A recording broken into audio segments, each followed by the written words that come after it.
Sunday, March the 28th, 1993. The voice of Ongie Lea Farnsworth talking about his life. Oh my Lord, Peggy. Take off. Why didn't you do that a while ago when I was talking about it? And I went, what? Tell it again. I didn't know I was getting it on black and white here. Well, golly, I don't know.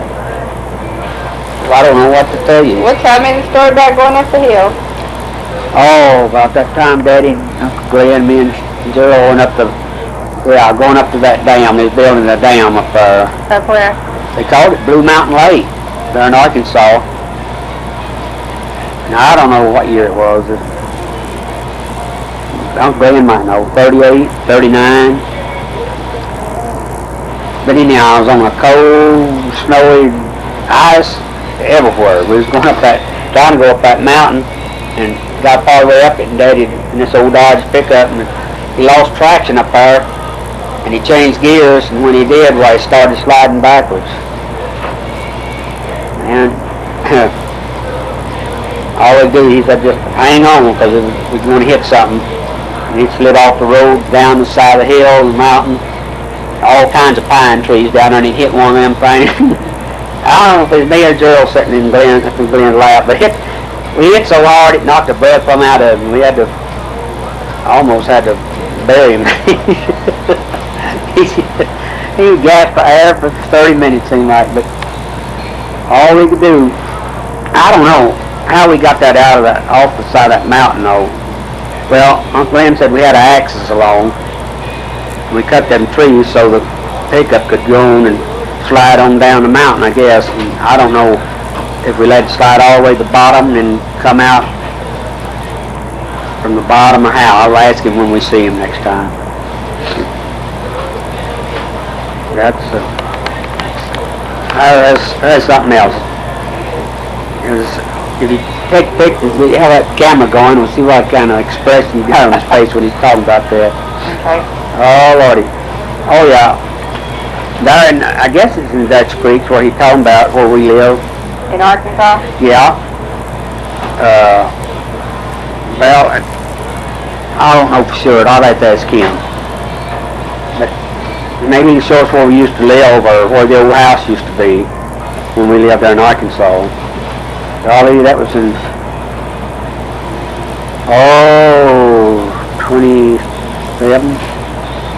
26 or 27, I guess, when we lived there. You weren't very old. No,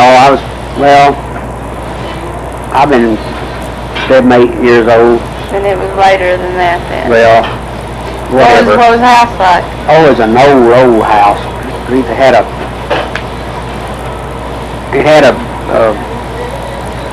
fireplace in it. And the cracks, you could stick your hand between the cracks when the wind was blowing. You could see the wind nearly. It was cold.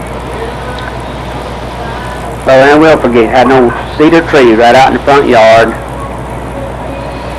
Close to the porch, and way on out there, we had another real tall tree. I don't remember what kind it was. But we get out there and get us a big old wire, real thick wire. Put it in that tree and take it way off out there and stop it down. Then we could climb up in that tree and take us an old, bucket lids, balings, we call them baling buckets then. Take them old lids and double them up and put over that wire, and we get on it and slide down that thing, or one right after another, just like you would if you was going down slides in the swimming pool, up and down the tree. It was fun though, huh? Oh, mercy, that's some kind of fun. That's the only way we had of having fun. Then because they had sawmills all over that country. All kinds of pieces of lumber and stuff. We got us some old lumber made of some stilts there now. They must have been, might not been, but it seemed like it's 12 foot tall.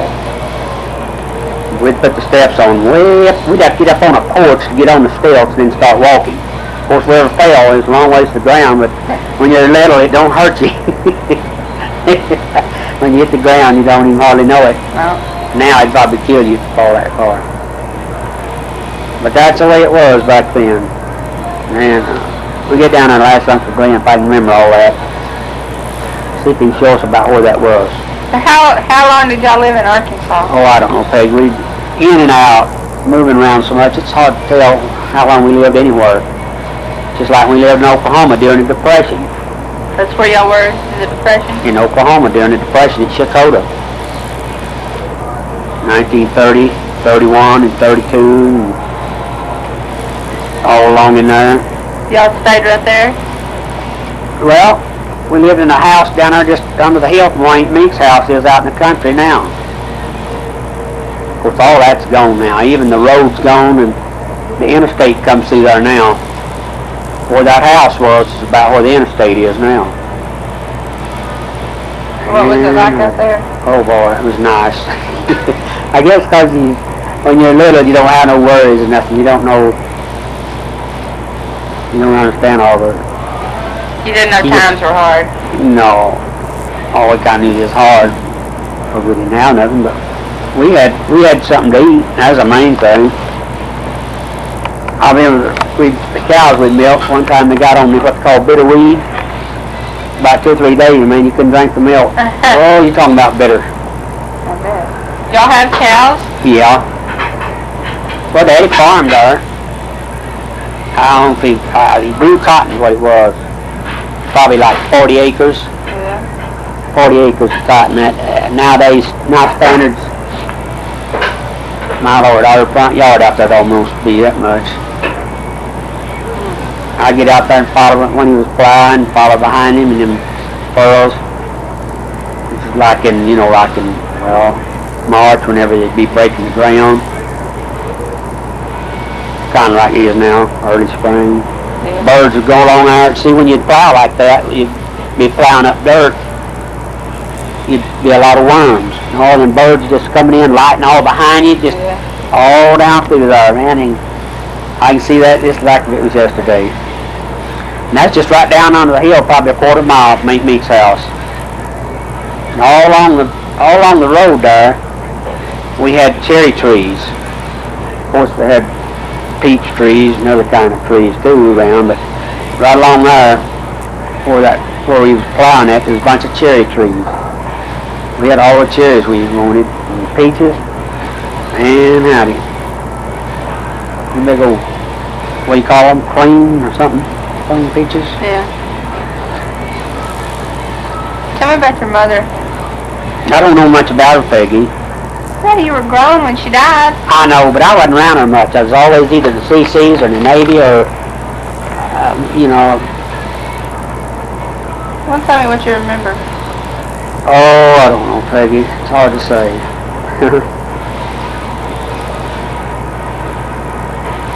Well, I went to CC's twice. But anyhow, well, she was sick a lot. Was always having changed climates.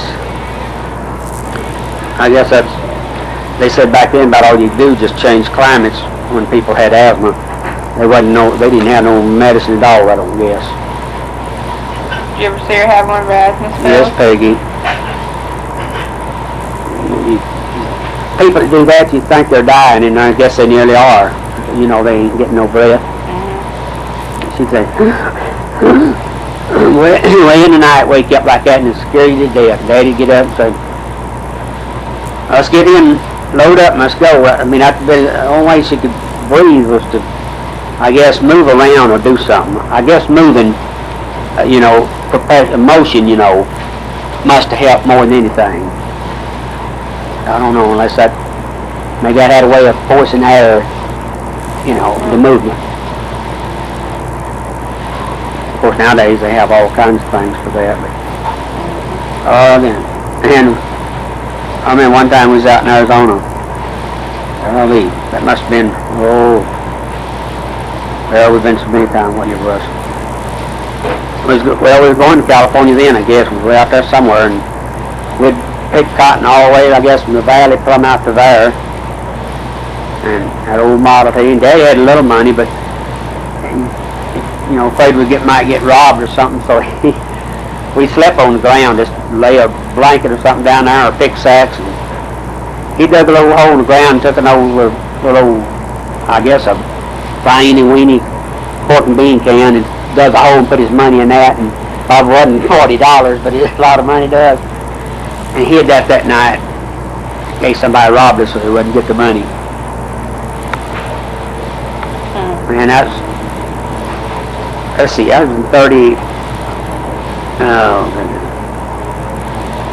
in 30, what year did we go to California first? 31 or 32? Well, when we went to California, we left Chicago and went to California that time. We got out about needles out there. Everybody that stopped me, if you had pick sacks, you'd have to take them down onto that river. What is the name of that river? Colorado? No, there at Needles. That big river you cross over. Well, we'd go down there and they had big old fires going, bonfires, and had big old tea kettles. Man, if you wanted a tea kettle, that'd been a place to find one. They was boiling in pick sacks, and they'd turn them wrong side out and boil them. Then you get them washed, well then you could go across the line. So would they take them over? Yeah, if you boiled them. I mean, you have to do that? Yeah.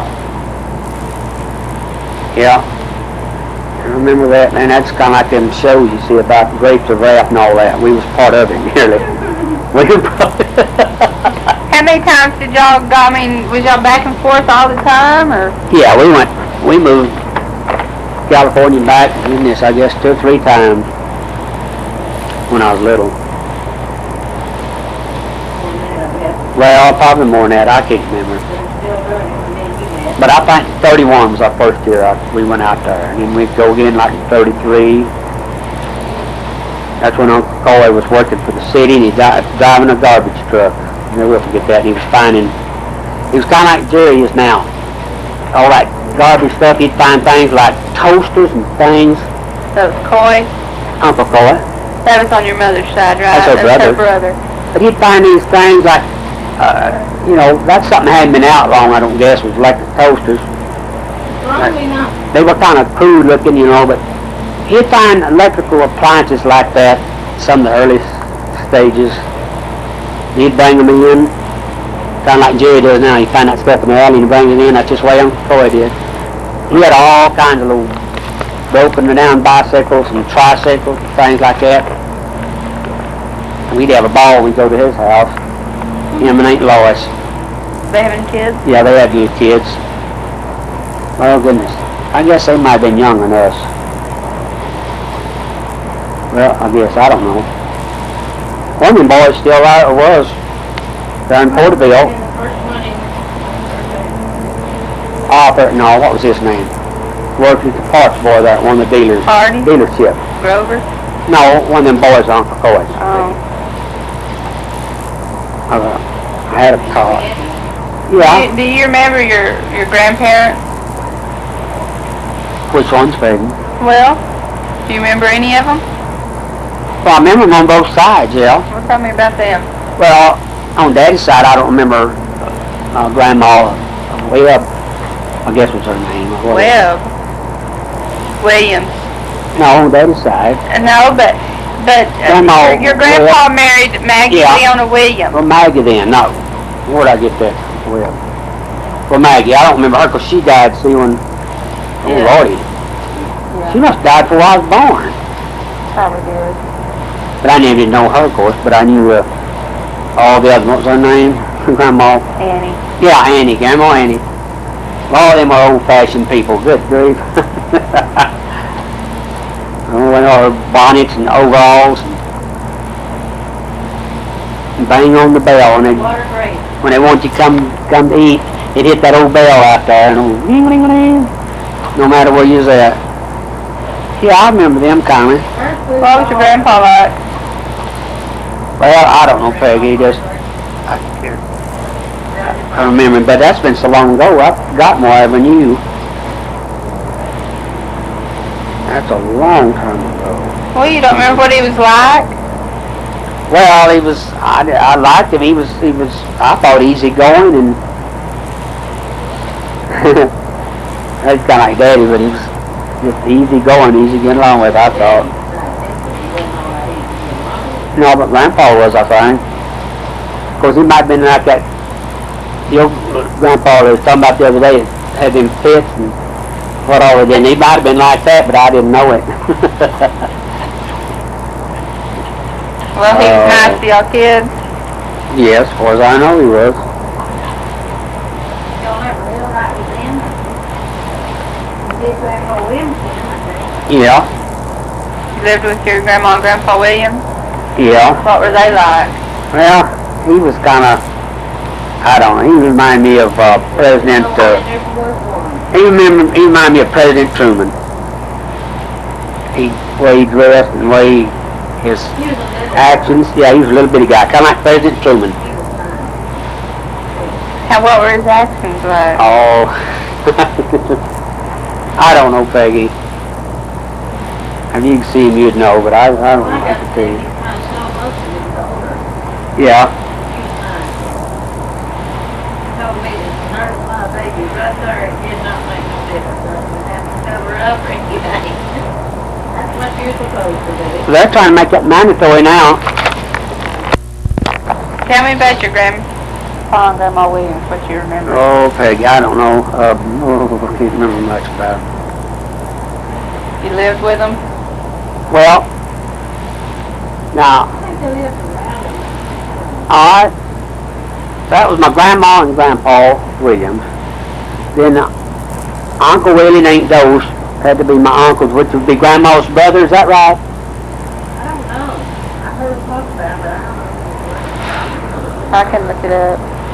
Well, Go ahead and talk, no, look. Uncle Willie and Aunt Dose,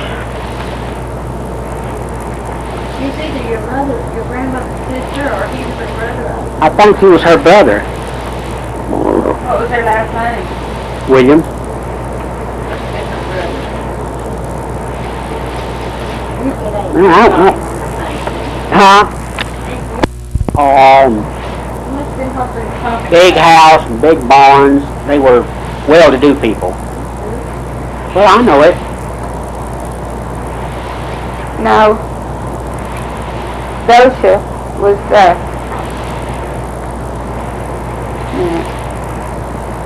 Dosha was your grandmother's sister. Okay. And she married a Willie Pledger. Yeah. Pledger. Yeah, pleasure. Not William. Pledger. Her name- Will Pledger. She was Dosha J. Adams. She was your mother's aunt. So she was your great aunt. Okay. And they didn't have any kids. No. Not that I know of. Maybe that's why they were real off. Yeah, Uncle Will Pledger. That's right. Their name was Pledger. Yeah. Uncle Will Pledger. Now they lived. Do you Oh, remember- golly. We went to their house, but I don't know. I'd have to think me which way they lived from where they lived. Back toward town, I guess. Is it about, I don't know if it's either 3 or 5 miles from Dakota out to where me and him lived, I think. Betty, Right. do you remember your great-grandmother, Martha Adams? Okay, yeah. She died. No, never mind. Wait a minute.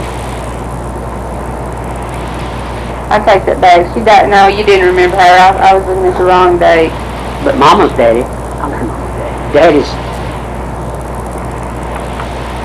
Daddy's mother must have died when I was born. Yeah.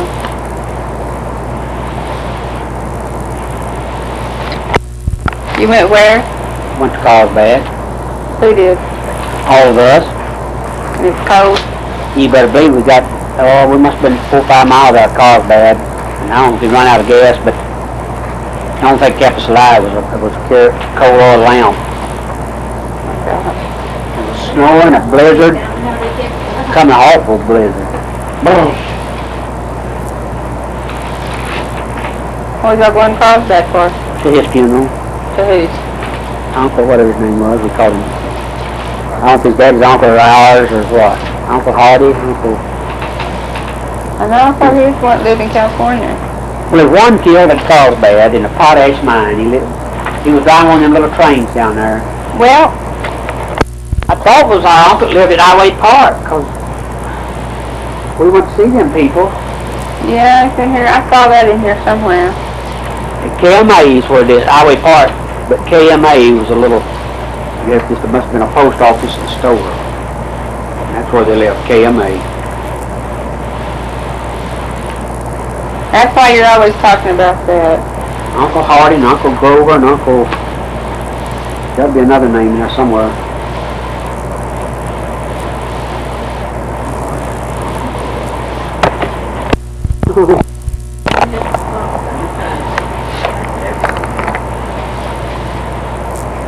I know you get a tape full, and you get down Uncle Graham's and Clayton's and Earl.